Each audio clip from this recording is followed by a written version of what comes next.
A blessed day, everyone. My name is Brother Kix, and welcome to this week's episode of HUGOT LINES. Thank you so much for joining us again. I hope all of you are doing great and feeling blessed wherever you are. Well, today we have another very interesting and relatable topic about something that most people are guilty of.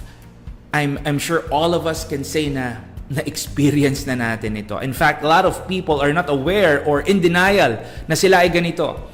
For today's episode, we will talk about the difficulty of admitting our mistakes. And our hugot line for today is, bakit ba ang hirap aminin na ikaw ay mali?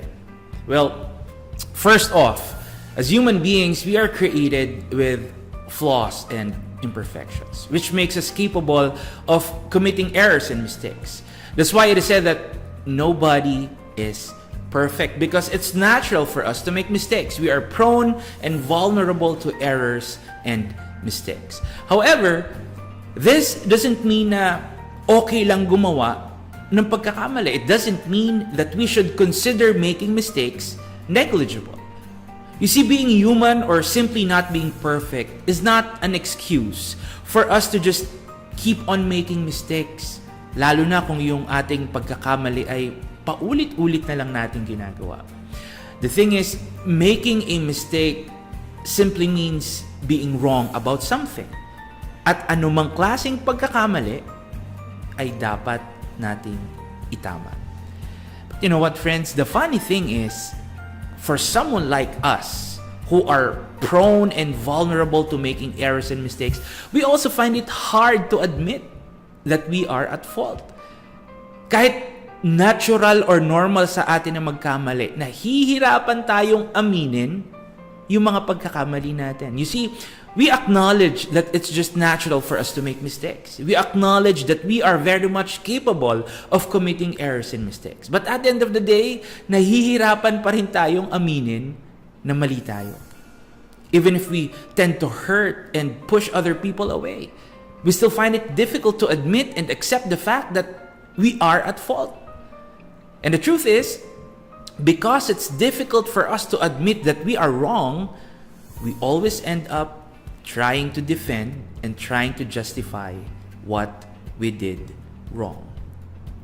Kahit alam naman natin na tayo ang mali, mas pinipili pa rin nating magdahilan, mas pinipili pa rin nating mga tuwiran just because nahihirapan tayo tanggapin, nahihirapan tayong aminin na mali tayo.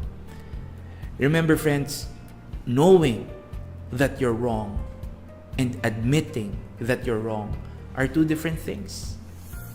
Knowing that you're at fault is useless. Wala ring halaga, wala ring kwenta kahit alam mo na mali ka kung hindi mo rin ito kayang aminin. Knowing that you're at fault is useless if you don't intend to admit and do anything to correct your mistake. Hindi rin makakabuti kahit alam mong mali ka pero wala ka namang gagawin para itama yung pagkakamali mo. And why do you think most people are having a hard time admitting that they are wrong? Well, first off, nahihirapan tayong aminin na mali tayo, especially because ayaw kasi natin na nagkakamali tayo. We hate being wrong. Ayaw natin na nagkakamali tayo. That's why in the event nakagawa tayo ng mali, the last thing we do is admit. Hindi natin kayang aminin at tanggapin yung pagkakamali natin dahil ayaw natin na nagkakamali tayo. Hindi natin tanggap na mali tayo. And like we said, we would rather defend, we would rather justify our mistake kesa tanggapin at aminin na tayo ay nagkamali. And you know what? Kadalasan, tayo na yung mali, pero tayo pa yung may ganang magalit. We would rather show people that we're angry, that we're upset, kesa humingi ng kapatawaran. Dinadaan natin sa galit to cover up and divert attention from our mistake. But what do you think is behind all this? Bakit nahihirapan tayong aminin na mali tayo? Why is it difficult to accept and admit that we are wrong? Well, I have two words for you: ego and pride.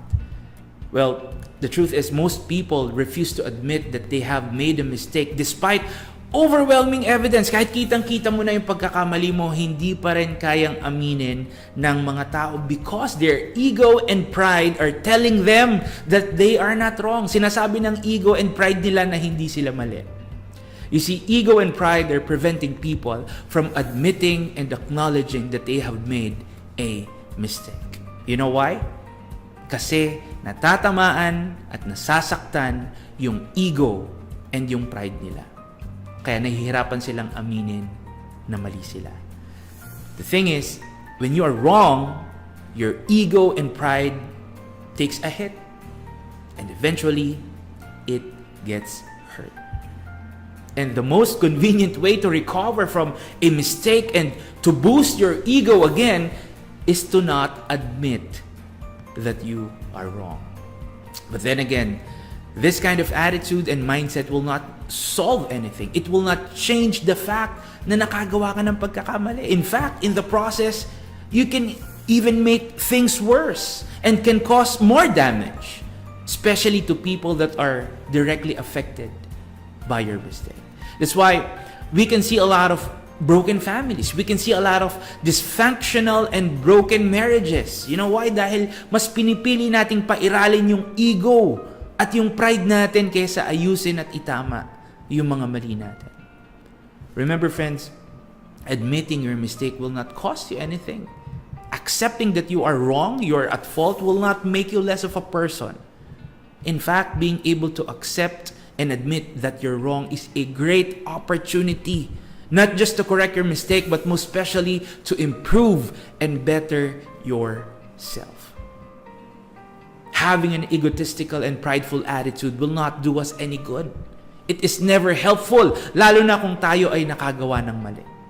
So instead of ego, instead of pride, always choose to be humble so you can sincerely and wholeheartedly admit what you did wrong.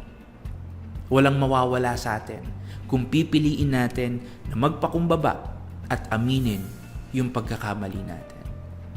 On the other hand, we will even gain more, especially because we will be able to improve and better ourselves. You know what? Let me share with you Proverbs 28 verse 13. It says, "A man who refuses to admit his mistakes can never be successful." Again, a man who refuses to admit his mistakes can never be successful. But if he confesses and forsakes them, he gets another chance. Hallelujah. Friends, acknowledging your mistake is not a sign of weakness. Admitting that you are wrong is not a sign of defeat. In fact, owning your mistake requires a strong character and a lot of courage. That's why taking responsibility for your mistake makes you a stronger and a more honorable person. And like what the verse is telling us, blessings will follow. Remember, friends, we can always turn being wrong into a good and positive learning experience. We all make mistakes, but the most important thing is we should always see it as an opportunity to learn, to be better, and to do better the next time. Don't let ego and pride change you or consume you, because at the end of the day, owning your mistake is always the right and good thing to do. Hallelujah. Once again, thank you so much for joining us today. This is Brother Kix, and see you all again on the next episode of Hugot Lines. Keep safe, everyone, and may Yahweh continue to bless us all. Hallelujah.